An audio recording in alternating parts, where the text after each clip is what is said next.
환자분이 교통사고를 당하셔서 깨어날 가능성이 높지 않습니다. 남편이 당한 갑작스러운 교통사고와 1년 동안 병실을 지킨 아내, 그리고 단 하루도 빠짐없이 찾아온 남편의 절친한 친구. 하지만 병실 주변을 맴도는 수상한 남성이 나타나면서 평온했던 일상에 균열이 생기기 시작합니다. 대체 그 남자는 누구이고 왜 자꾸 병실 앞을 기웃거리는 걸까요? 인생사연집을 찾아와 주셔서 감사합니다. 사연 시작 전 무료로 할 수 있는 구독과 좋아요 부탁드립니다. 사연 시작하겠습니다. 병실은 언제나 똑같았습니다. 하얀 천장, 규칙적인 기계음, 그리고 창밖으로 보이는 계절의 흐름만이 시간이 흘렀음을 증명할 뿐이었습니다. 김영희는 오늘도 남편 한도식의 침대 옆 의자에 앉아 있었습니다. 365일 중 단 하루도 빠짐없이 이곳을 찾았습니다. 1년 전 그날의 전화를 영희는 평생 잊을 수 없었습니다. 보호자이십니까? 환자분이 교통사고를 당하셔서 그 순간부터 영희의 세상은 멈춰버렸습니다. 급히 달려간 응급실에서 본 남편의 모습은 차마 눈을 뜨고 볼 수 없을 정도였습니다. 머리를 크게 다쳤고 의식은 돌아오지 않았습니다. 의사는 조심스럽게 말했습니다. 깨어날 가능성이 높지 않습니다. 경찰 조사 결과는 단순했습니다. 야간 시간대, 인적이 드문 도로에서 발생한 사고였습니다. 목격자도 없었고 가해 차량도 특정되지 않았습니다. 블랙박스 영상도 없었습니다. 그저 쓰러져 있는 남편을 지나가던 행인이 발견해 신고했다는 것이 전부였습니다. 뺑소니 사고로 추정되나 증거 불충분으로 수사를 종결합니다. 그렇게 사건은 끝났습니다. 하지만 영희의 하루는 그때부터 시작되었습니다. 아침이면 병원으로 향했고 남편의 손을 잡고 하루를 보냈습니다. 말없는 남편에게 오늘 있었던 일을 이야기했고 함께 보던 텔레비전 프로그램을 틀어놓았습니다. 혹시 모른다는 희망 때문이었습니다. 혹시 들리지 않을까, 혹시 느껴지지 않을까 하는 간절함이었습니다. 그런 영희에게 큰 위로가 되는 사람이 있었습니다. 바로 남편의 절친한 친구 이상훈이었습니다. 그 역시 사고 소식을 듣고 달려온 뒤부터 단 하루도 빠짐없이 병원을 찾아왔습니다. 때로는 영희보다 먼저 도착해 있을 때도 있었습니다. 형수님, 진지는 드셨습니까? 상우는 늘 그렇게 물었습니다. 도시락을 사오기도 했고 따뜻한 차를 건네기도 했습니다. 영희가 잠시 집에 다녀올 때면 병실을 지켜주었고 남편의 상태가 조금이라도 변하면 바로 연락을 주었습니다. 의료진들도 그런 상훈을 칭찬했습니다. 환자분 친구분이 정말 대단하시네요. 저런 친구 하나 있으면 든든하시겠어요. 영희도 그렇게 생각했습니다. 아들과 며느리는 생업 때문에 자주 오지 못했습니다. 그럴 때마다 상훈이 있었습니다. 50년을 함께한 친구답게 남편의 취향도 잘 알았고 예전 이야기를 들려주며 영희를 웃게 만들기도 했습니다. 도식이 형이 깨어나면 제일 먼저 뭘 먹고 싶어 할까요? 아마 소주 한 잔일 겁니다. 그때 우리 셋이서 한잔합시다. 상우는 그렇게 말하며 남편의 손을 꼭 잡았습니다. 그의 눈가가 붉어질 때면 영희도 덩달아 눈물이 났습니다. 50년 우정이란 게 이런 것이구나 싶었습니다. 피보다 진한 인연이 있다면 바로 이런 것이리라 생각했습니다. 상우는 병실에서 남편에게 말을 걸 때도 있었습니다. 도시가 나야 상훈이 들리니? 우리 곧 같이 낚시 가야지. 약속했잖아. 꼭 일어나야 한다. 그의 목소리는 떨렸고 눈물이 맺혔습니다. 영희는 그런 상훈을 보며 감사함을 느꼈습니다. 세상에 이렇게 진심으로 남편을 걱정해주는 친구가 있다는 것이 불행 중 다행이었습니다. 그렇게 계절이 바뀌고 1년이라는 시간이 흘렀습니다. 영희는 여전히 병실을 지켰고 상우는 여전히 찾아왔습니다. 아무것도 변하지 않는 일상이었습니다. 남편의 상태도 병실 풍경도 창밖 하늘도 그저 그랬습니다. 하지만 영희는 몰랐습니다. 1년이라는 시간이 누군가에게는 견딜 수 없는 무게였다는 것을. 사고가 난 지 거의 1년이 되어 가던 어느 날이었습니다. 영희는 평소처럼 병실 복도를 걷고 있었습니다. 남편에게 먹일 죽을 사러 병원 매점으로 가는 길이었습니다. 그런데 복도 저편에서 누군가 이쪽을 바라보고 있는 것이 느껴졌습니다. 고개를 돌려보니 중년 남성 한 명이 서 있었습니다. 낯선 얼굴이었습니다. 그는 영희와 눈이 마주치자 황급히 고개를 돌렸습니다. 그리고 복도 반대편으로 빠르게 걸어갔습니다. 영희는 이상하다고 생각했지만 대수롭지 않게 여겼습니다. 병원에는 많은 사람들이 오가니까요. 다만 그 남자의 눈빛이 묘하게 불안해 보였다는 것만 기억에 남았습니다. 다음 날도 그 남자를 봤습니다. 이번에는 병실 앞 복도였습니다.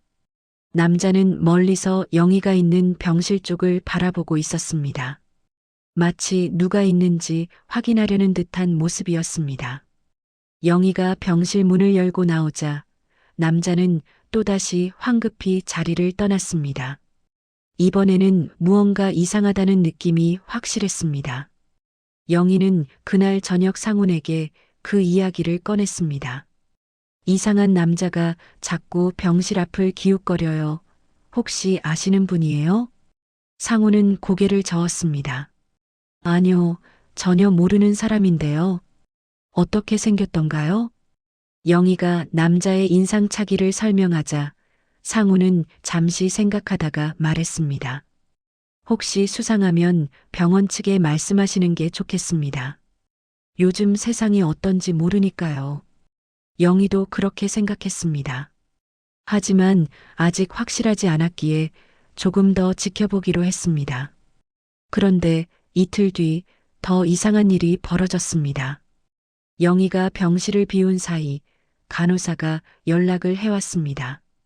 보호자님, 아까 모르는 분이 환자분 병실 앞에서 계속 서성이셔서 저희가 물어봤는데 급하게 가버렸어요.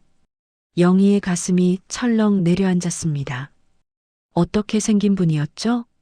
간호사가 설명한 인상착의는 영희가 본 그 남자와 일치했습니다. 영희는 불안해지기 시작했습니다. 대체 저 남자는 누구이고 왜 남편의 병실 주변을 계속 맴도는 걸까요? 영희는 그날부터 병실을 더욱 조심스럽게 지켰습니다. 혹시 저 남자가 나타나지 않을까, 혹시 무슨 해를 끼치려는 건 아닐까 하는 두려움이 생겼습니다. 며칠 뒤 영희는 병원 주차장에서 그 남자와 마주쳤습니다. 해가 완전히 지고 어둠이 내린 시간이었습니다. 주차장은 한산했고 멀리서 차 시동 거는 소리만 들렸습니다. 영희가 자신의 차를 향해 걷고 있는데 갑자기 누군가 뒤에서 다가왔습니다. 저기, 깜짝 놀라 돌아보니 바로 그 남자였습니다. 영희는 본능적으로 한 걸음 물러섰습니다. 가방을 꽉 움켜쥐고 경계의 눈빛을 보냈습니다. 누구세요? 왜 자꾸 저를 따라다니는 거죠?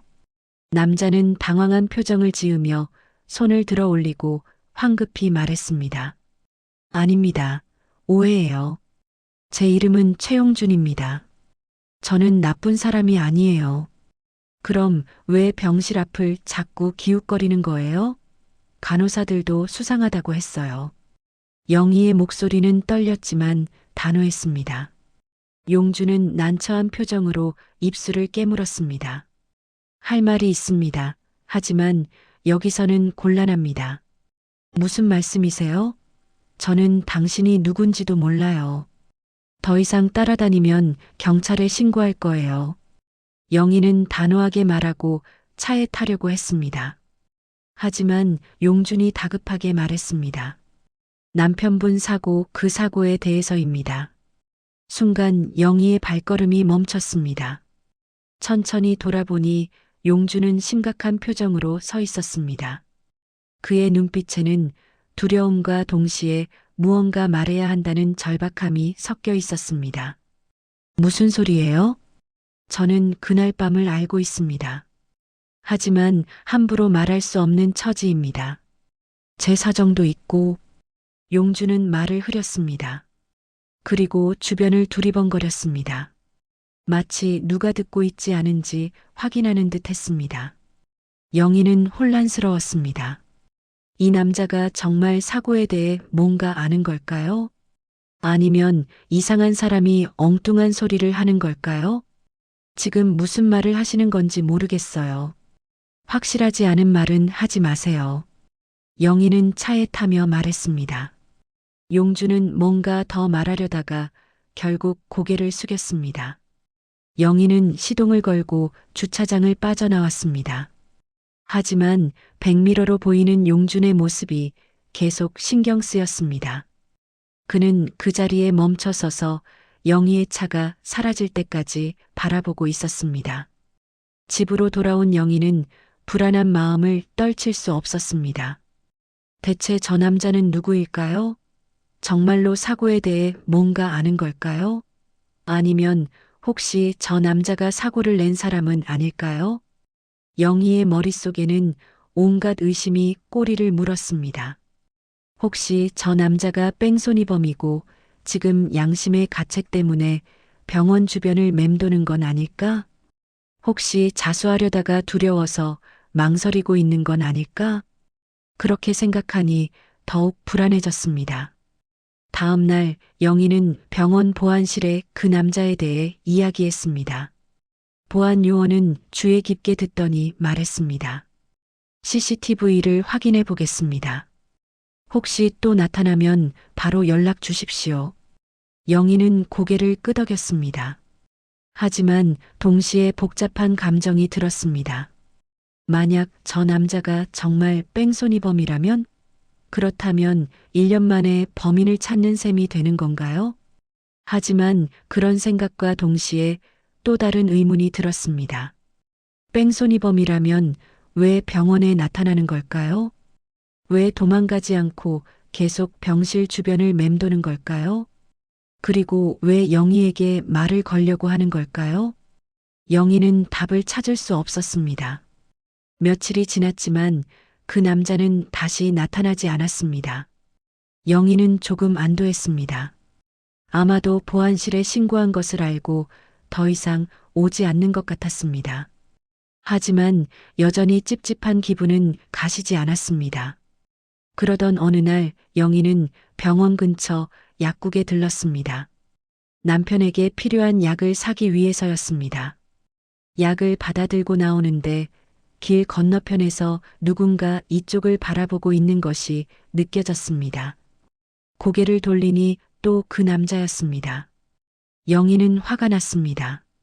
분명히 경고했는데 왜 또 나타난 걸까요? 영희는 곧장 그 남자에게로 걸어갔습니다. 대체 왜 이러시는 거예요? 제가 자꾸 이러시면 경찰에 신고하겠다고 했잖아요. 용주는 움찔했지만 이번에는 도망가지 않았습니다. 대신 진지한 표정으로 영희를 바라보며 말했습니다. 죄송합니다. 하지만 꼭 말씀드려야 할 것 같아서요. 말씀이라니 무슨 말씀입니까? 저는 그날 밤 사고 현장에 있었습니다. 영희는 숨이 멎는 것 같았습니다. 현장에 있었다니요? 그렇다면 정말 이 사람이 범인이란 말인가요? 영희는 한 걸음 뒤로 물러섰습니다. 용주는 황급히 손을 저으며 말했습니다. 아닙니다. 제가 사고를 낸 게 아닙니다. 저는 그저 우연히 그곳에 있었을 뿐입니다. 그럼 왜 진작 경찰에 신고하지 않았죠? 왜 1년이 지나서야 나타나신 거예요? 영희의 목소리는 떨렸습니다. 분노와 두려움이 뒤섞인 목소리였습니다. 용주는 고개를 떨구었습니다. 제 사정이 있었습니다. 저는 그날 밤 불법적인 일을 하고 있었습니다. 신고를 하면 저도 함께 처벌받을 상황이었습니다. 그래서 겁이 나서 도망쳤습니다. 남자는 자신의 비겁함을 고백하고 있었습니다. 하지만 영희는 쉽게 믿을 수 없었습니다. 그럼 왜 지금 나타난 거죠? 1년이 지났는데 갑자기 왜? 양심의 가책 때문입니다. 1년 내내 그 장면이 머릿속을 떠나지 않았습니다. 그리고 어머님께서 매일 병원에 오시는 것을 보면서 더 이상 침묵할 수가 없었습니다. 용준의 눈빛은 진지했지만 영희는 여전히 의심스러웠습니다. 당신이 본 게 뭐라고 그렇게 확신하시는 거죠? 혹시 당신이 직접 사고를 낸 건 아니세요? 아닙니다. 제가 본 건 용준은 말을 멈추더니 주변을 다시 한번 둘러보고 조용히 말했습니다. 현장에 다른 사람이 있었습니다. 영희의 심장이 빠르게 뛰기 시작했습니다. 다른 사람이요? 쓰러진 환자분 옆에 한 분이 서 계셨습니다. 나이가 지긋하신 분이었습니다. 영희는 그 말을 듣고 잠시 멍해졌습니다. 사고 현장에 다른 사람이 있었다니 그게 무슨 의미일까요? 그분이 누구인지 아십니까? 용준은 고개를 저었습니다. 얼굴은 자세히 보지 못했습니다. 어두웠고 저도 급히 자리를 떠났으니까요. 하지만 용준은 잠시 망설이다가 말을 이었습니다. 그분은 119를 부르지 않았습니다. 그냥 서 계시기만 했습니다. 핸드폰을 들고는 있었지만 전화를 걸지 않았습니다. 영희는 점점 혼란스러워졌습니다. 왜 119를 부르지 않았을까요? 사람이 다쳤는데 왜 그냥 서 있기만 했을까요? 그리고 그분이 계속 중얼거리셨습니다. 뭐라고요? 이건 사고야, 사고라고. 일부러 그런 게 아니야 라고 계속 되뇌고 계셨습니다. 영희는 온몸이 굳어지는 것을 느꼈습니다. 일부러 그런 게 아니다라는 말은 곧 누군가 사고를 냈다는 뜻이 아닙니까? 그리고 그 사람이 현장에 서 있었다는 것은 영희는 생각하고 싶지 않았습니다. 그게 사실인가요? 당신 말을 어떻게 믿을 수 있죠? 용준은 주머니에서 낡은 수첩을 꺼냈습니다. 제가 그날 본 것을 여기 다 적어뒀습니다. 시간, 장소, 상황, 그리고 제가 기억하는 모든 것을 말입니다. 영희는 수첩을 받지 않았고 대신 남자를 똑바로 바라보며 물었습니다. 왜 저한테 이러는 거죠? 경찰에 가야 하는 거 아니에요? 그래서 어머님께 먼저 말씀드리는 겁니다. 이 일을 경찰에 알리기 전에 어머님께서 먼저 아셔야 한다고 생각했습니다. 왜냐하면 제가 본 그분은 환자분을 아는 사람인 것 같았습니다. 그렇지 않고서야 사고 현장에 그렇게 오래 서 있을 이유가 없으니까요. 영희는 그 말을 듣고 온몸에 소름이 돋았습니다. 아는 사람이라고? 남편을 아는 사람이 사고 현장에 있었다고? 영희의 머릿속에는 수많은 얼굴들이 스쳐 지나갔습니다. 친척들, 오랜 친구들, 동료들 하지만 누구도 그럴 리가 없었습니다. 남편은 누구와도 원한을 맺지 않았습니다. 생각해 보십시오. 그리고 이 수첩은 간직하고 계십시오. 혹시 필요하시면 연락 주십시오.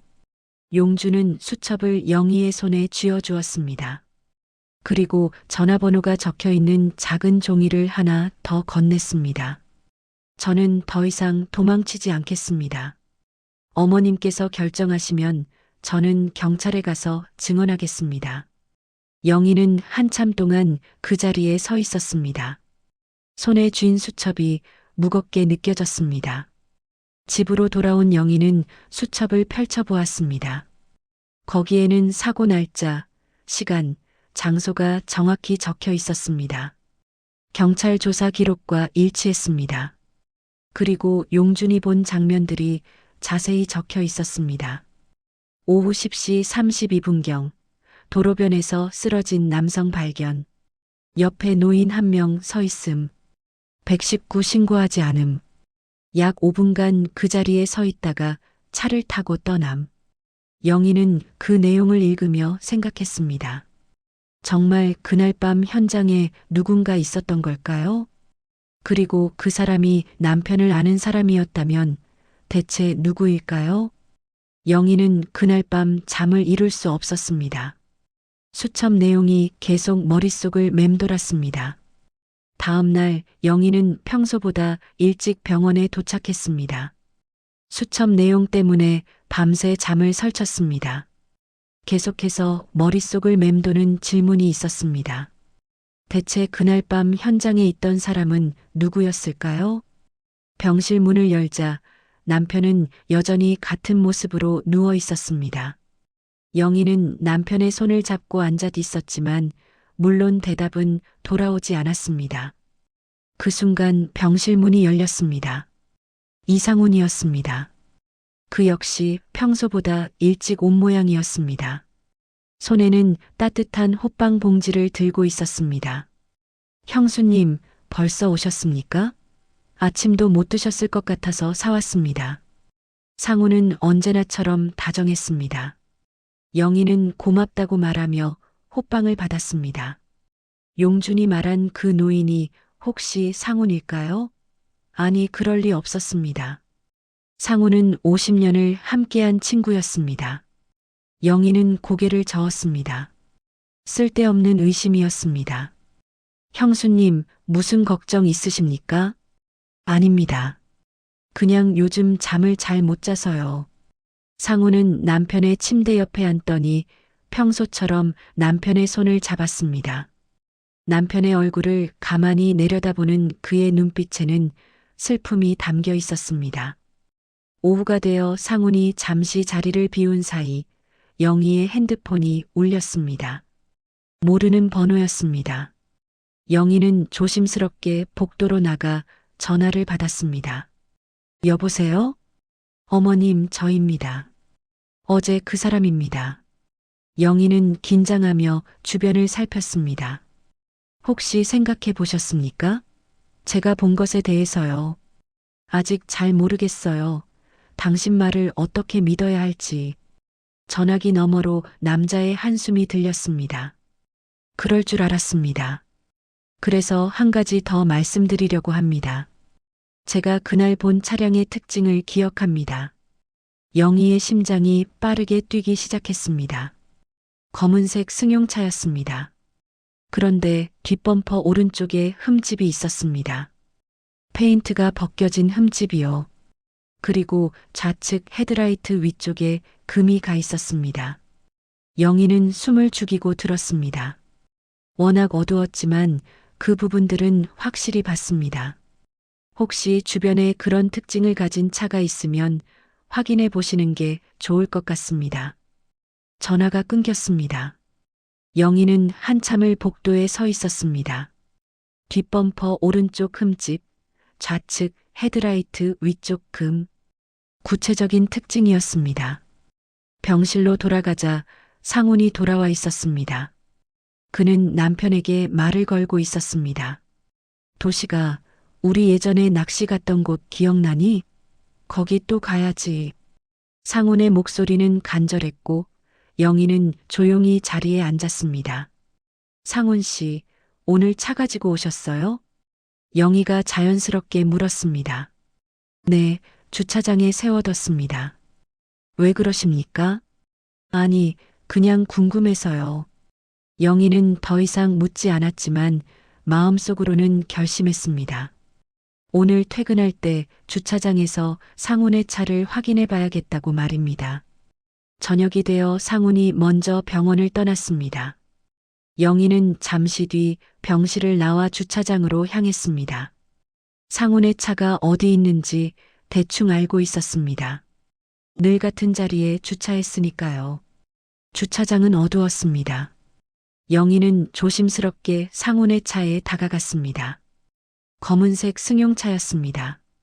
영희는 뒷범퍼를 살펴봤고 그 순간 영희의 온몸이 얼어붙었습니다. 뒷범퍼 오른쪽에 페인트가 벗겨진 흠집이 있었습니다. 용준이 말한 것과 정확히 일치했습니다. 영희는 떨리는 손으로 헤드라이트 쪽을 확인했는데 좌측 헤드라이트 위쪽에 금이 가 있었습니다. 모든 것이 일치했습니다. 영희는 그 자리에 주저앉을 뻔했습니다. 그렇다면 정말로 그날 밤 현장에 있던 사람이 상훈이었단 말입니까? 영희는 황급히 차에서 멀어졌습니다. 심장이 터질 듯이 뛰었습니다. 집으로 돌아온 영희는 그날 밤 한숨도 자지 못했습니다. 50년을 함께한 친구, 남편이 가장 믿었던 사람, 그 사람이 사고 현장에 있었다니. 하지만 왜 신고하지 않았을까요? 왜 그냥 서 있었을까요? 영희의 머릿속에는 한 가지 가능성만 남았습니다. 혹시 상훈이 사고를 낸 장본인인 건 아닐까? 다음 날부터 영희는 상훈을 다른 눈으로 보기 시작했습니다. 아직 확신할 수는 없었습니다. 하지만 한번 의심이 시작되자 평소에는 눈치채지 못했던 작은 것들이 보이기 시작했습니다. 형수님, 오늘 날씨가 참 좋습니다. 상훈은 평소처럼 밝게 인사했습니다. 영희는 고개를 끄덕이며 그를 관찰했습니다. 상훈은 남편의 침대 옆에 앉아 손을 잡았습니다. 남편의 얼굴을 가만히 내려다보고 있었고 그 눈빛에는 슬픔이 있었습니다. 하지만 영희는 이제 그 슬픔이 진짜인지 의심했습니다. 영희는 조심스럽게 물었습니다. 작년 가을에 차 수리하셨다고 하지 않으셨나요? 상훈의 표정이 순간 굳었지만 금방 평소의 표정으로 돌아왔습니다. 네, 주차장에서 살짝 긁혀서요. 어느 정비소에서 수리하셨어요? 그게 집 근처 작은 곳인데 정확한 이름은 기억이 안 나네요. 왜 그러십니까? 상훈의 대답은 너무 자연스러웠고 오히려 그게 더 의심스러웠습니다. 그냥 궁금해서요. 영희는 더 이상 묻지 않았습니다. 오후가 되어 상훈이 화장실에 간 사이 영희는 용준에게 전화를 걸었습니다. 확인했어요. 차량 특징이 정확히 일치해요. 그렇다면 이제 정비소 기록을 찾아야 합니다. 제가 알아본 바로는 그쪽 일대 정비소가 몇 군데 있습니다. 직접 가보시겠습니까? 네, 가볼게요. 그날 저녁 영희는 용준이 알려준 정비소들을 찾아다녔습니다. 첫 번째 정비소에는 기록이 없었습니다. 두 번째도 마찬가지였습니다. 하지만 세 번째 정비소 주인이 고개를 끄덕였습니다. 그 차 기억나네요. 작년 가을에 왔었죠. 범퍼 교체하고 헤드라이트 갈았습니다. 영희의 심장이 빠르게 뛰기 시작했습니다. 혹시 영수증이 남아 있습니까? 주인은 서류철을 뒤적이더니 한 장의 영수증을 꺼냈습니다. 영희는 영수증을 받아들었습니다. 손이 떨렸습니다. 날짜는 사고가 난 지 정확히 사흘 뒤였고 차량 소유자 이름에는 이상훈이라고 적혀 있었습니다. 사본 좀 받을 수 있을까요?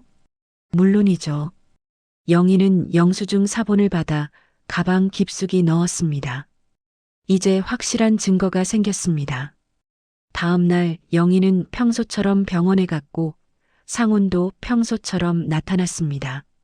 하지만 영희는 이제 그를 보는 시선이 완전히 달라졌습니다. 형수님, 제가 점심 도시락 사왔습니다. 같이 드시죠. 고마워요.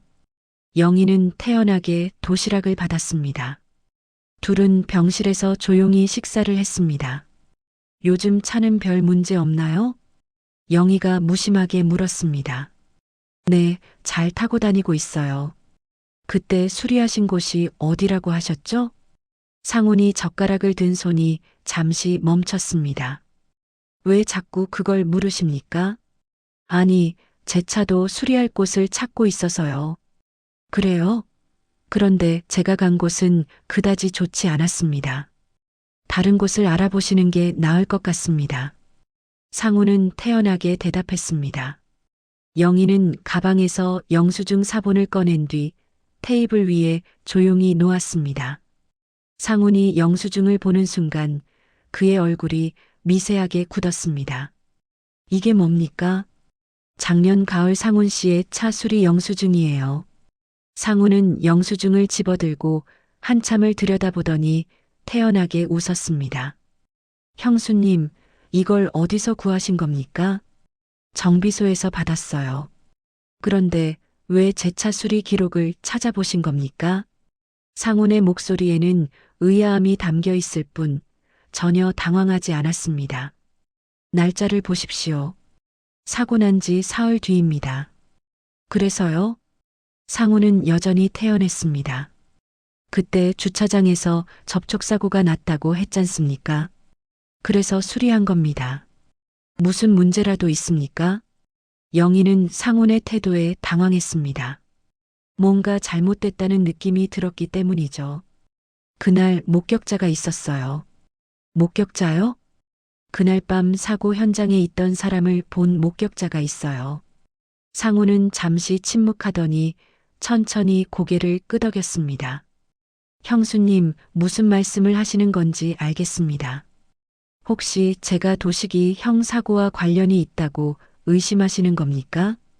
관련이 없나요? 상훈은 한숨을 쉬더니 슬픈 표정을 지었습니다. 형수님, 저를 50년이나 봐오셨잖습니까? 제가 도식이 형을 다치게 하고 모른 척할 사람입니까? 하지만 증거요? 제 차가 같은 시기에 수리됐다는 게 무슨 증거입니까? 형수님, 얼마나 많은 차들이 수리를 받았겠습니까? 상훈의 논리는 완벽했고 영희는 말문이 막혔습니다. 그리고 목격자라는 사람은 대체 누굽니까? 1년이 지나서 갑자기 나타난 사람 아닙니까? 그 사람을 믿으십니까? 상훈의 말이 일리 있었기에 영희는 대답할 수 없었습니다. 형수님, 저는 이해합니다.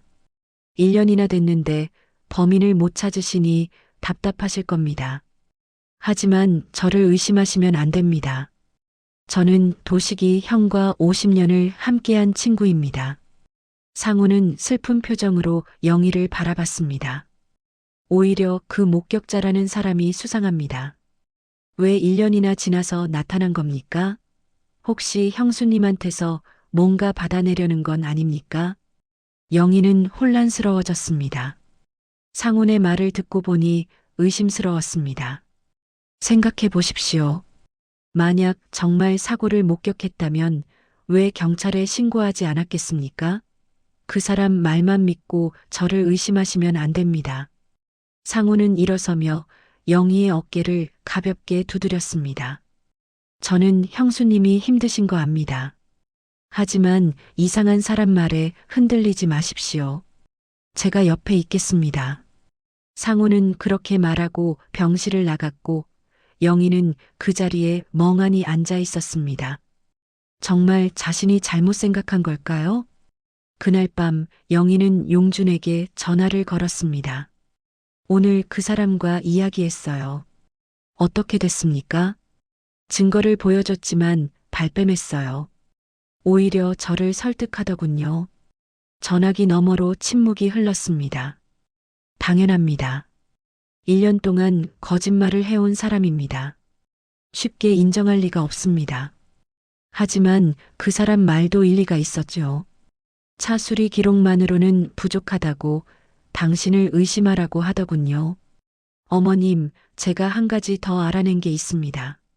무엇이죠? 그날 밤 남편분이 누군가와 통화를 하셨다는 기록이 있습니다. 통화 상대가 누군지 확인해 보셨습니까? 영희는 깜짝 놀랐습니다. 그런 생각을 못했습니다. 어떻게 확인하죠? 통신사에 문의하시면 됩니다. 보호자시니까 확인 가능할 겁니다. 다음 날 영희는 통신사를 찾아갔습니다. 사고 당일 남편의 통화 기록을 요청했습니다. 직원은 신분증을 확인한 뒤 기록을 출력해줬습니다. 영희는 그 기록을 보는 순간 숨이 멎었습니다. 사고 발생 30분 전 남편은 이상훈과 통화했고 통화 시간은 2분이었습니다. 영희는 떨리는 손으로 기록을 접었습니다. 남편이 상훈과 통화를 한 직후 사고를 당했습니다. 이건 우연이 아니었라는 생각이 들었죠. 영희는 용준에게 전화했습니다. 확인했습니다. 사고 30분 전에 그 사람과 통화했습니다. 역시 그렇군요. 아마 그날 밤 만나기로 약속했을 겁니다. 그리고 그 사람이 차를 몰고 남편분을 데리러 갔거나 아니면 함께 어디론가 가던 중이었을 겁니다.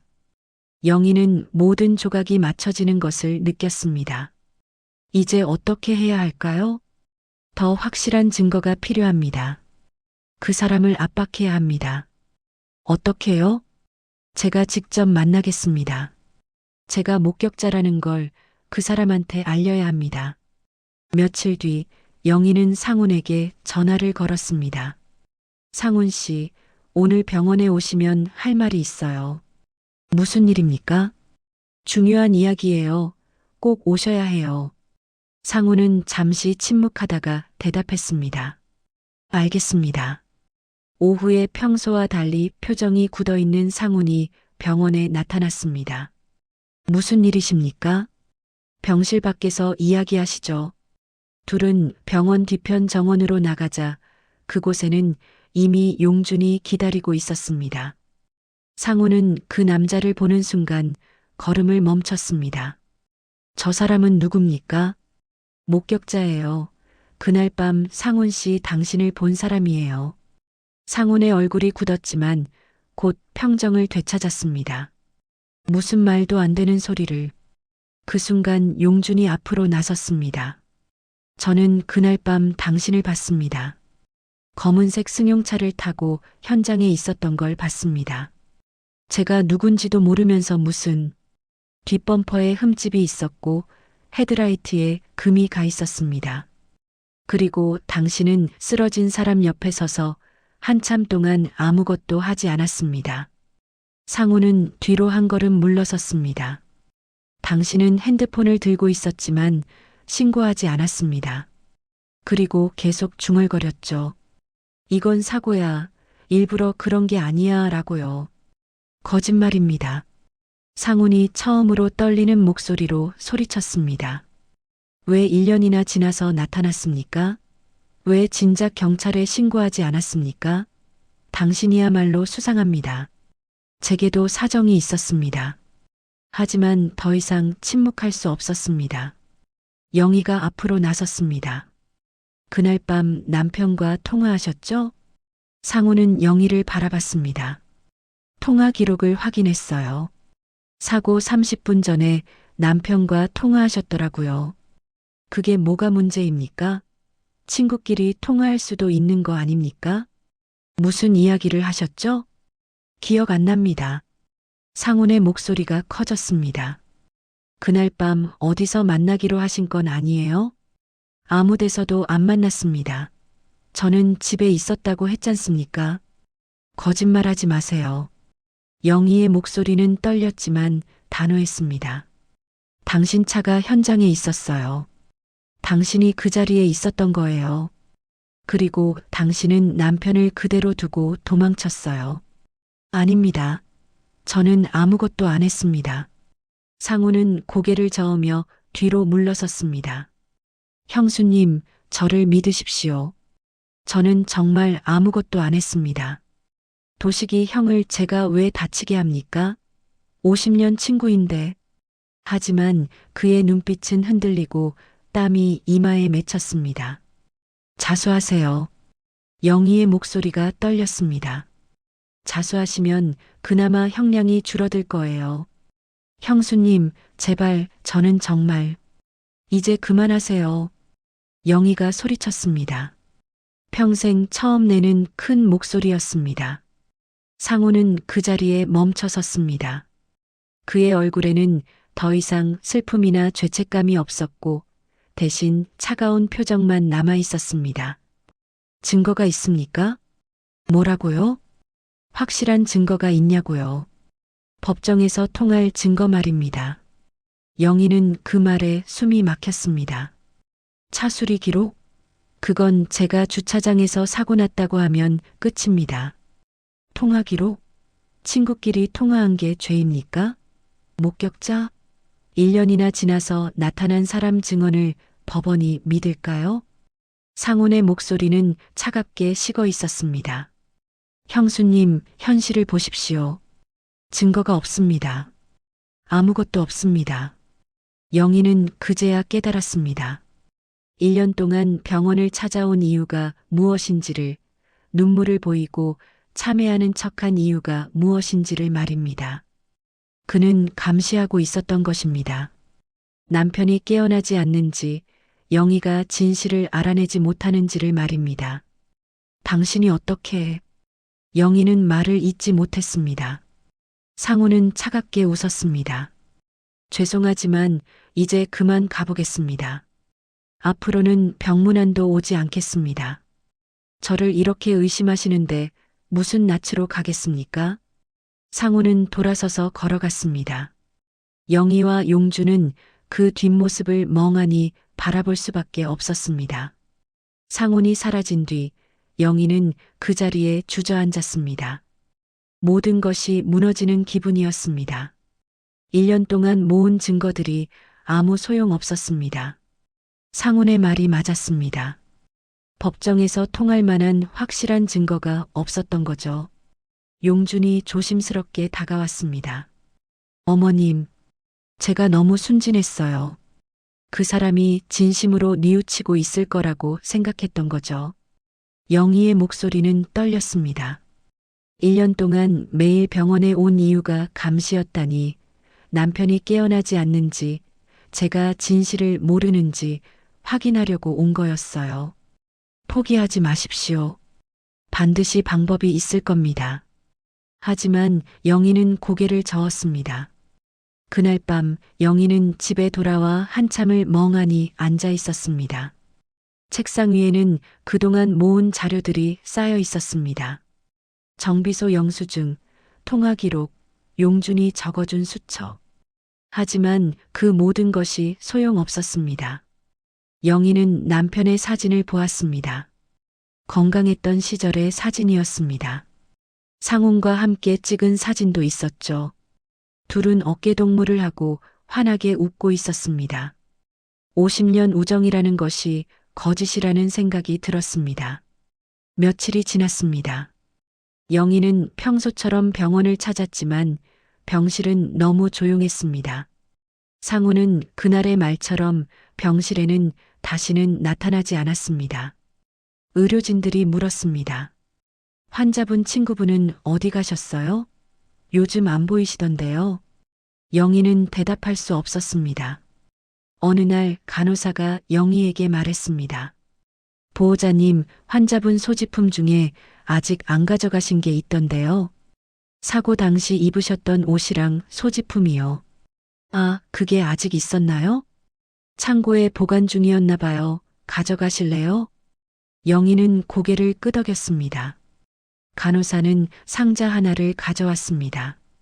그 안에는 남편이 사고 당일 입었던 옷과 신발, 그리고 지갑이 들어 있었습니다. 영희는 상자를 받아들고 병실로 돌아왔습니다.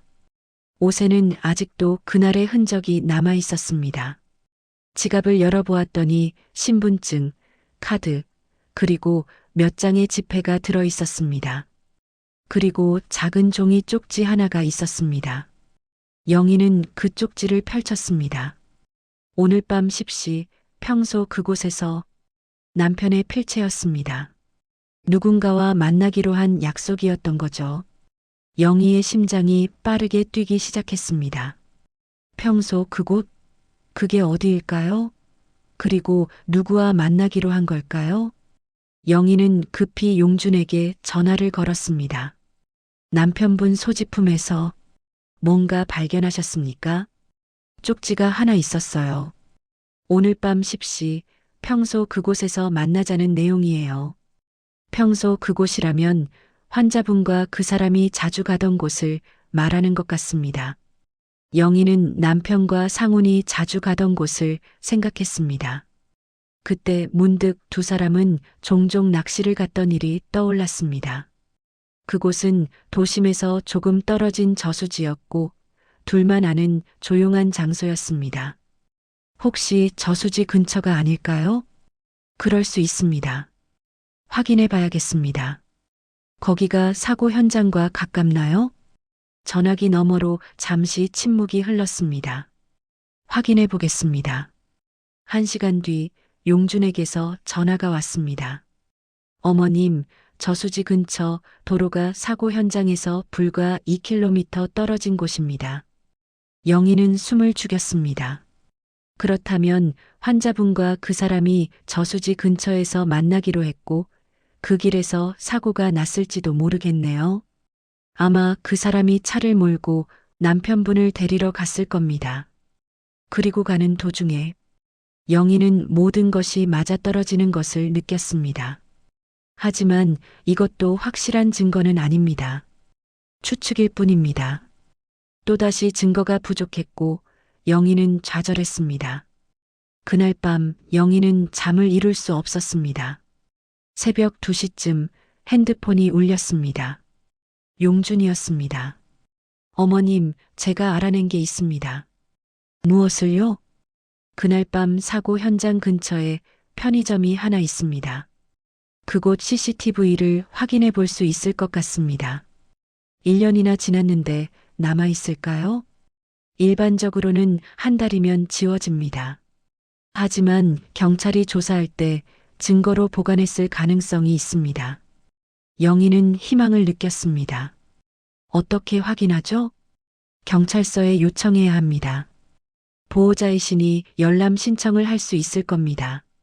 다음 날 아침 영희는 경찰서를 찾아갔습니다.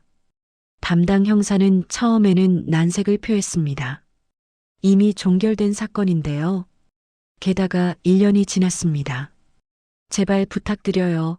새로운 증거가 있을 수도 있어요. 영희는 간절히 부탁하자 형사는 한참을 고민하다가 고개를 끄덕였습니다. 며칠 시간을 주십시오. 자료를 찾아보겠습니다. 일주일이 지났습니다. 영희는 매일 경찰서에 전화를 걸었고 마침내 형사에게서 연락이 왔습니다. 보호자님 찾았습니다. CCTV 영상이 증거로 보관되어 있었습니다. 영희는 즉시 경찰서로 달려갔습니다. 작은 조사실에서 형사가 영상을 재생했습니다. 흐릿한 화면이었죠. 밤이라 어두웠고 편의점에서 조금 떨어진 도로가 보였습니다. 여기가 사고 현장에서 500m 정도 떨어진 곳입니다. 형사가 설명했습니다. 영상 속 시간은 오후 9시 50분이었습니다. 사고 발생 약 40분 전이었습니다. 그때 화면에 검은색 승용차 한 대가 나타났습니다. 영희는 숨을 죽였습니다. 차는 천천히 지나갔고 번호판이 흐릿하게 보였습니다. 형사가 영상을 정지시키고 확대했습니다. 번호판의 숫자 일부가 보였는데 용준이 기억한 번호와 일치했습니다. 이 차량 소유자를 확인할 수 있습니까? 영희가 떨리는 목소리로 물었습니다. 형사는 번호판을 입력했더니 이상훈의 차량 번호와 일치했습니다. 영희는 그 순간 눈물이 쏟아질 뻔했습니다. 드디어 확실한 증거를 찾았습니다. 상훈의 차가 사고 시간대에 사고 현장 근처를 지나갔다는 증거였습니다. 이것만으로는 아직 부족해요. 하지만 재조사할 근거는 됩니다. 형사가 말했습니다. 이제 더 이상 상훈은 빠져나갈 수 없었습니다. 경찰은 사건을 재조사하기 시작했습니다. CCTV 영상, 정비소 영수증, 통화 기록, 그리고 용준의 증언까지 모든 증거가 하나로 모였습니다. 형사는 이상훈을 참고인으로 소환했습니다. 영희는 그날 경찰서 복도에서 상훈을 마주쳤습니다. 상훈은 영희를 보고 걸음을 멈췄습니다. 두 사람은 한참을 서로를 바라봤습니다. 상훈의 얼굴에는 더 이상 여유가 없이 초췌하고 지쳐 보였습니다. 형수님이 하신 겁니까? 상훈의 목소리는 떨렸고 영희는 대답하지 않았습니다. CCTV를 찾아내셨다면서요. 대단하십니다. 상훈은 비웃듯이 말했지만 그 웃음에는 힘이 없었습니다. 이제 끝이에요. 영희가 조용히 말했습니다. 더 이상 빠져나갈 수 없을 거예요. 상훈은 고개를 떨구었습니다. 조사실로 들어가기 전 상훈이 뒤돌아봤습니다. 형수님, 저는 정말... 하지만 말을 잇지 못했습니다. 그리고 조사실 문이 닫혔습니다.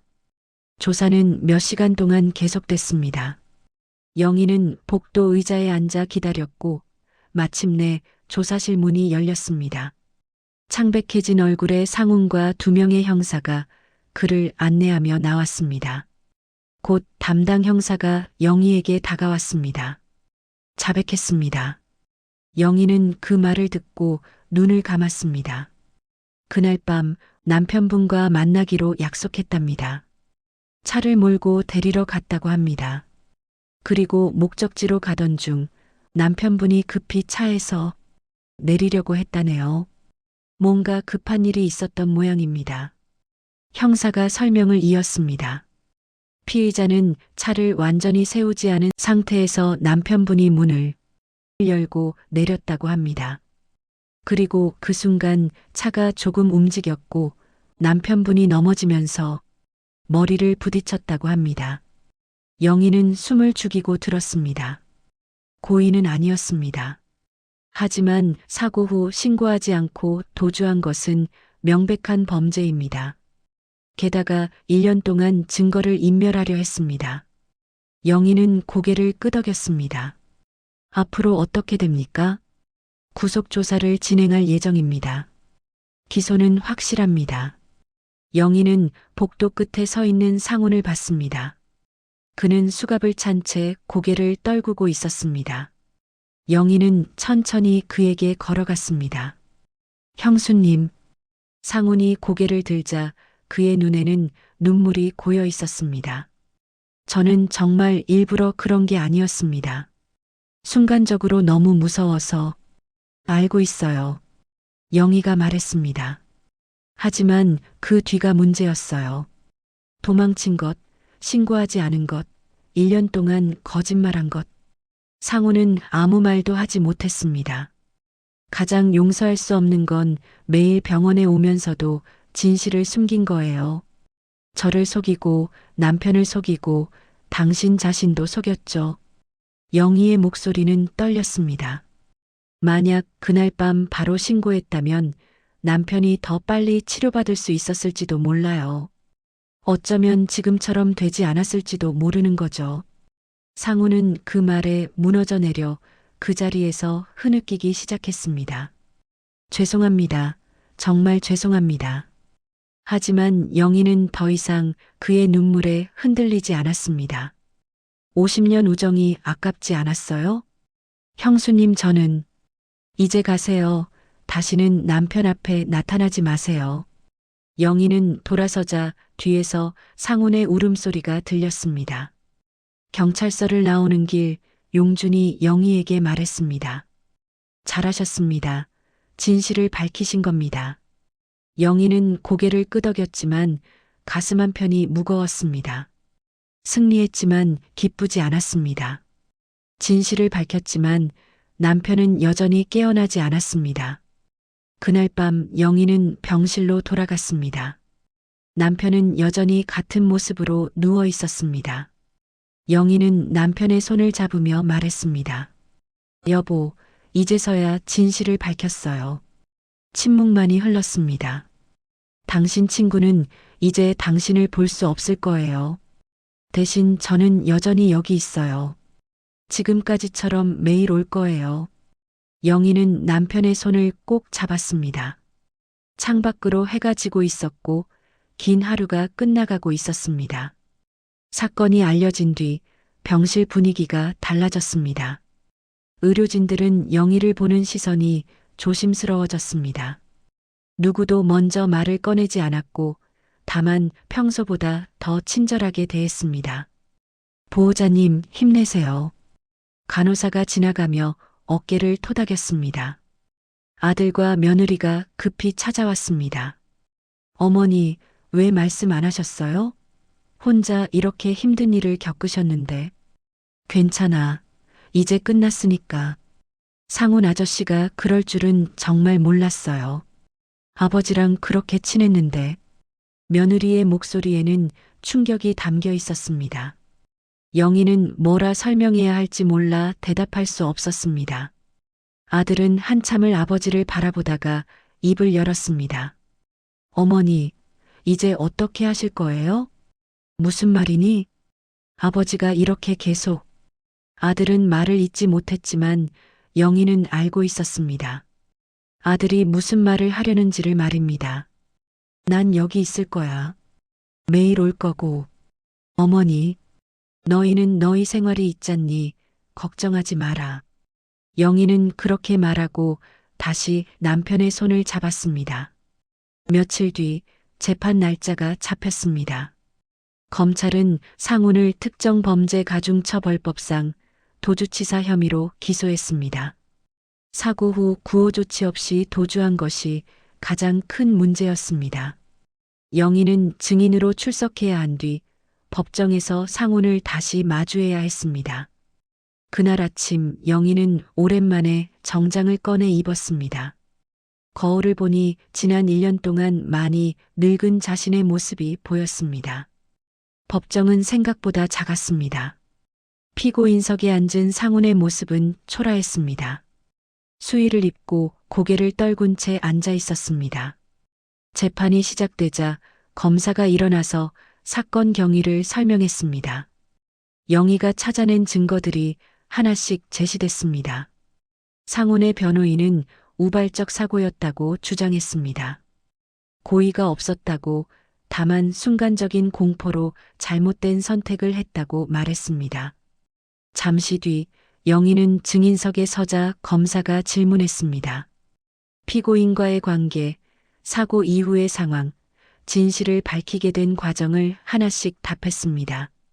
영희가 증언하는 동안 상훈은 단 한 번도 고개를 들지 않았습니다. 마지막으로 판사가 물었습니다. 증인께서는 피고인에게 어떤 처벌을 바라십니까? 영희는 잠시 침묵했습니다. 제 바람은 하나입니다. 제 남편이 깨어나는 것입니다.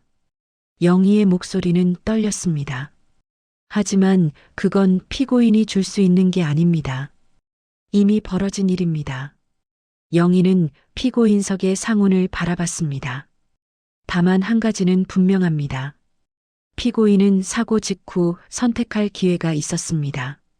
신고할 수도 있었고 구조할 수도 있었습니다. 하지만 그는 도망쳤습니다. 그리고 1년 동안 거짓말했습니다. 법정 안이 숙연해졌습니다. 법이 정한 대로 처벌받기를 바랍니다. 영희는 증인석에서 내려왔습니다. 재판은 몇 차례 더 진행됐고 용준도 증인으로 출석했습니다. 정비소 주인도 불려왔습니다. 모든 증언이 끝나고 최종 변론이 있었습니다. 상훈의 변호인은 선처를 호소했습니다. 50년 우정, 깊은 반성, 우발적 사고였다는 점을 강조했습니다. 하지만 검사는 단호했습니다. 도주, 증거인멸 시도, 1년간의 거짓말이 결코 가볍지 않다고 주장했습니다. 판결은 한 달 뒤로 예정됐습니다. 법정을 나서는 길 영희는 복도에서 상훈의 가족을 마주쳤습니다. 상훈의 아내였습니다. 형님, 상훈의 아내는 울먹였습니다. 죄송합니다. 정말 죄송합니다. 그녀는 고개를 숙였고 영희는 그 모습을 한참 바라봤습니다. 당신은 잘못이 없잖아요. 영희는 그렇게 말하고 지나갔습니다. 밖으로 나오니 햇빛이 눈부셨습니다. 용준이 기다리고 있었습니다. 수고 많으셨습니다. 고마워요. 당신 덕분에 여기까지 왔네요. 어머님께서 포기하지 않으셨기 때문입니다. 영희는 하늘을 올려다봤습니다.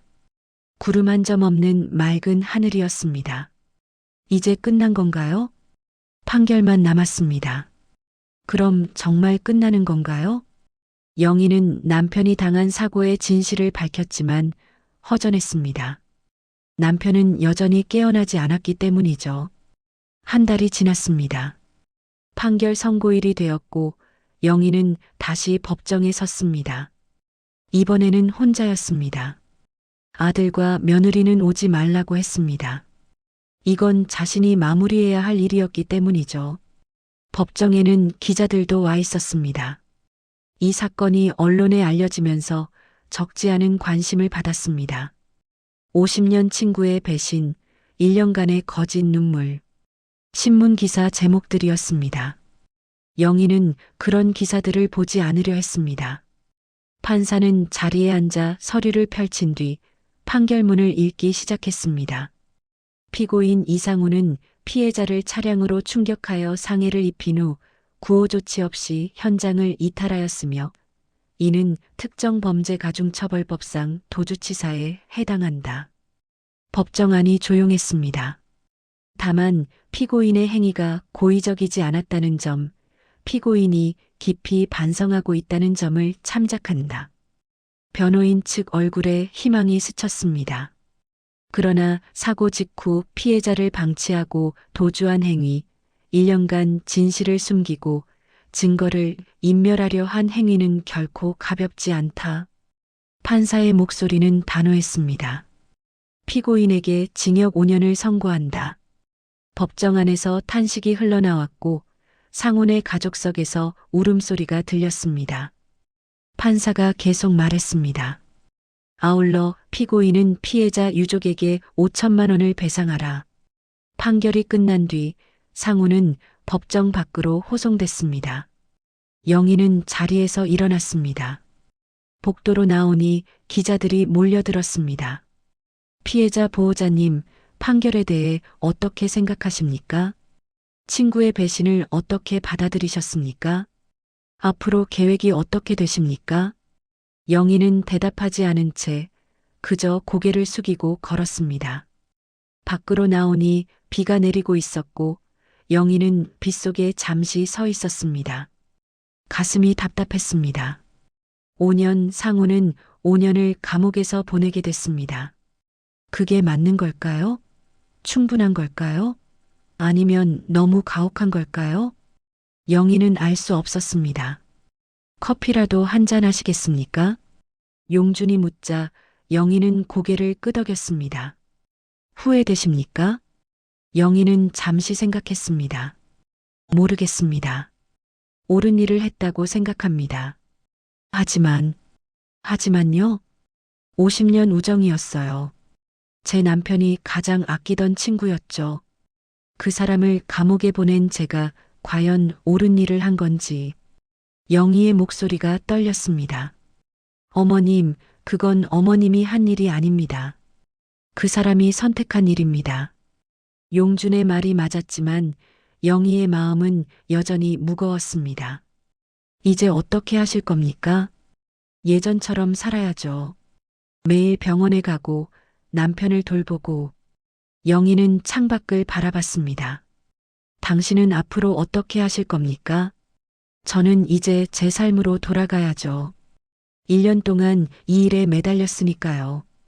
왜 그렇게까지 도와주셨습니까? 제가 그날 밤 신고했어야 했습니다. 제가 비겁해서 도망쳤고 그 때문에 환자분이 더 고생하셨습니다. 속죄하는 마음이었습니다. 속죄는 충분히 하셨어요. 고마워요. 용준은 고개를 숙였습니다. 혹시 필요하신 일 있으면 언제든 연락 주십시오. 그는 명함을 건넸습니다.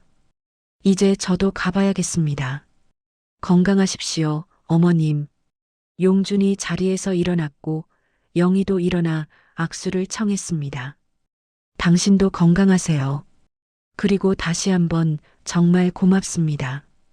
영희는 다시 자리에 앉아 식어버린 커피를 한 모금 마셨습니다. 창밖으로 사람들이 우산을 쓰고 지나갔습니다. 각자의 삶을 살아가는 사람들이었습니다. 영희도 이제 자신의 삶으로 돌아가야 했습니다.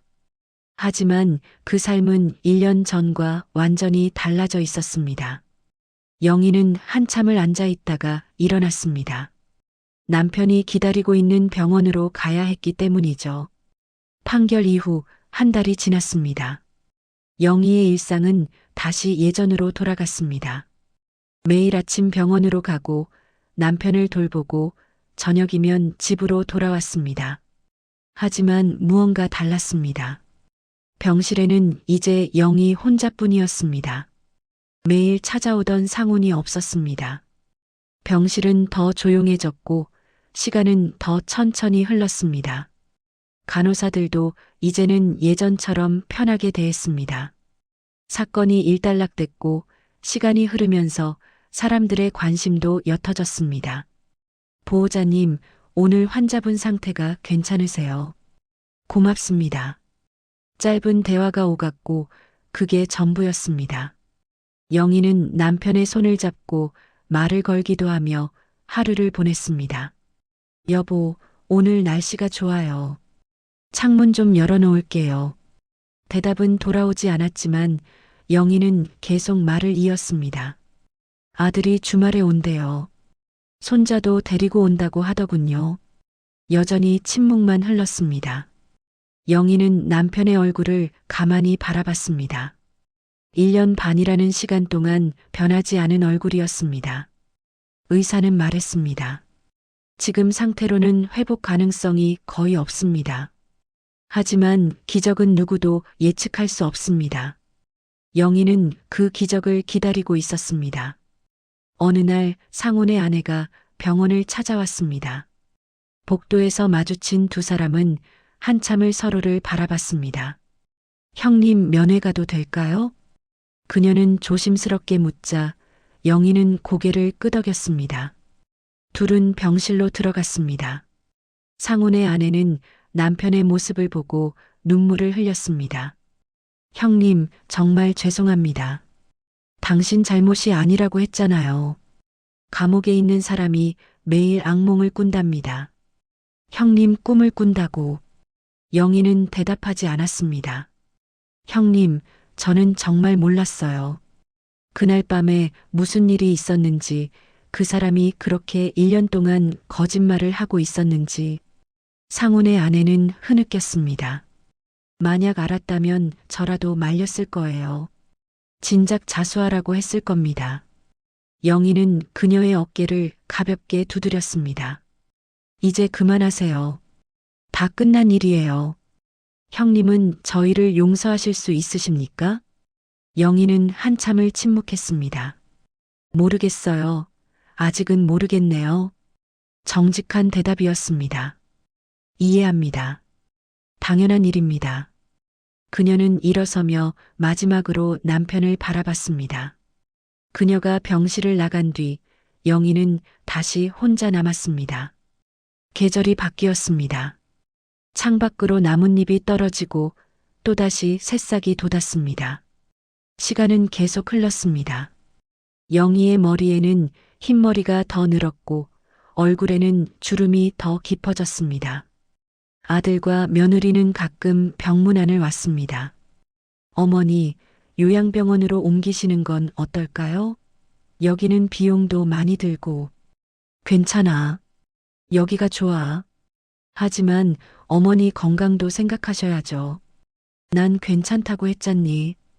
영희의 단호한 목소리에 아들은 더 이상 말하지 않았습니다. 그렇게 또 몇 달이 지난 어느 날 저녁이었습니다. 영희는 평소처럼 남편의 손을 잡고 앉아 있었습니다. 창밖으로 해가 지고 있었습니다. 여보, 오늘도 하루가 가네요. 영희는 작게 중얼거렸습니다. 내일도 올게요. 모레도 올 거고요. 매일 올 거예요. 그때였습니다. 영희는 이상한 느낌을 받았습니다. 뭔가 달라진 것 같았지만 무엇이 달라졌는지 알 수 없었습니다. 영희는 남편의 얼굴을 자세히 들여다봤습니다. 여전히 같은 모습이었습니다. 그저 기분 탓이었을까요? 영희는 고개를 저었습니다. 하지만 마음속 깊은 곳에서 무언가가 속삭였습니다. 기다리라고, 조금만 더 기다리라고 말입니다. 사고가 난 지 정확히 1년 6개월이 지난 밤이었습니다. 영희는 평소보다 늦게까지 병실에 남아 있었습니다. 특별한 이유는 없었지만 그저 집에 가고 싶지 않았습니다. 병실은 고요했습니다. 복도의 발소리도 간호사들의 대화 소리도 들리지 않았습니다. 밤 10시가 넘은 시간이었습니다. 영희는 남편의 손을 잡고 있었습니다. 손은 여전히 따뜻했고 심장은 규칙적으로 뛰고 있었습니다. 하지만 그뿐 아무런 반응도 없었습니다. 여보, 영희는 작게 불렀습니다. 진실을 밝혔어요. 당신 친구는 지금 감옥에 있어요. 5년 동안 있을 거예요. 침묵만 흘렀습니다. 제가 잘한 건가요? 50년 친구를 감옥에 보낸 게 당신이 원하던 일이었을까요? 대답은 없었습니다. 가끔은 모르겠어요. 이게 정의인지 복수인지 아니면 그저 제 고집인지. 영희의 목소리는 떨렸습니다. 하지만 한 가지는 확실해요. 그 사람은 당신을 버렸어요. 가장 중요한 순간에 도망쳤어요. 그건 용서할 수 없는 일이었어요. 영희는 남편의 얼굴을 바라봤습니다. 당신이 깨어나면 뭐라고 할까요? 혹시 화낼까요? 친구를 왜 그렇게 했냐고. 그때 간호사가 들어왔습니다. 보호자님, 늦었는데 괜찮으세요? 네, 조금만 더 있다 갈게요. 간호사는 고개를 끄덕이고 나갔습니다. 다시 고요함이 찾아왔습니다. 영희는 남편의 손을 꼭 잡았습니다. 1년 반 동안 수없이 잡았던 손이었습니다. 이제는 익숙해진 감촉이었습니다. 여보, 전 아직도 기다리고 있어요. 당신이 깨어나기를요. 영희는 눈을 감았습니다. 의사 선생님은 기적을 기대하지 말래요. 하지만 전 믿고 있어요. 당신은 꼭 깨어날 거예요. 그 순간이었습니다. 아주 미세한 움직임이 느껴졌습니다. 영희는 눈을 떴습니다. 착각이었던 걸까요? 하지만 분명 뭔가 느꼈습니다. 남편의 손을 내려다보았지만 처음에는 아무것도 보이지 않았습니다. 여전히 같은 모습이었습니다. 하지만 영희는 숨을 죽이고 기다렸습니다. 그리고 다시 한번 아주 미세하게 남편의 손가락 끝이 떨렸습니다. 영희의 심장이 멎는 것 같았습니다. 환각일까요? 너무 간절히 바라서 보이는 것일까요? 영희는 남편의 손을 더욱 꼭 잡았습니다. 여보, 당신 지금. 영희는 목이 메어서 말을 잇지 못했습니다. 다시 기다렸습니다. 1분이 지나고 2분이 지났습니다. 아무 일도 일어나지 않자 영희는 착각이었다고 생각하려 했습니다. 하지만 포기할 수 없었습니다. 계속 손을 잡고 있었고 계속 기다렸습니다. 그리고 다시 한번 조금 더 확실하게 남편의 검지손가락이 움직였습니다. 이번에는 확실했습니다. 착각이 아니었습니다. 영희는 숨을 멎을 것 같았고 소리를 지르고 싶었습니다. 간호사를 부르고 싶었지만 그러지 않았습니다. 그저 남편의 손을 더 꼭 잡았습니다. 여보 들려요? 제가 여기 있어요. 영희의 목소리는 떨렸습니다. 남편의 손가락이 다시 미세하게 움직였고 마치 대답하는 것 같았습니다. 영희는 눈물이 쏟아졌습니다. 1년 6개월 만에 처음으로 보는 반응이었습니다. 아주 작은 움직임이었지만 영희에게는 세상 전부였습니다. 고마워요. 정말 고마워요. 영희는 남편의 손에 이마를 대고 울었습니다. 이게 시작일까요? 남편이 정말 깨어나는 걸까요? 영희는 알 수 없었기에 의사를 불러 확인해야 했습니다. 하지만 지금 이 순간만큼은 그저 이 작은 기적을 느끼고 싶었습니다. 창밖으로 달빛이 들어왔습니다. 병실 벽에 걸린 시계는 밤 10시 32분을 가리키고 있었습니다. 시계 초침은 여전히 규칙적으로 움직이고 있었습니다. 시간은 계속 흘러가고 있었습니다. 멈춰 있던 것은 시간이 아니라 사람이었습니다. 하지만 이제 어쩌면 그 멈춤이 끝나가고 있는지도 모릅니다. 영희는 남편의 손을 놓지 않은 채 그저 계속 잡고 있었습니다. 그리고 기다렸습니다. 다음 움직임을, 다음 신호를, 다음 기적을 말입니다. 끝까지 영상을 시청해 주셔서 감사합니다. 오늘의 사연이 당신의 하루에 작은 위로가 되었다면 구독과 좋아요, 댓글로 마음을 나눠주세요.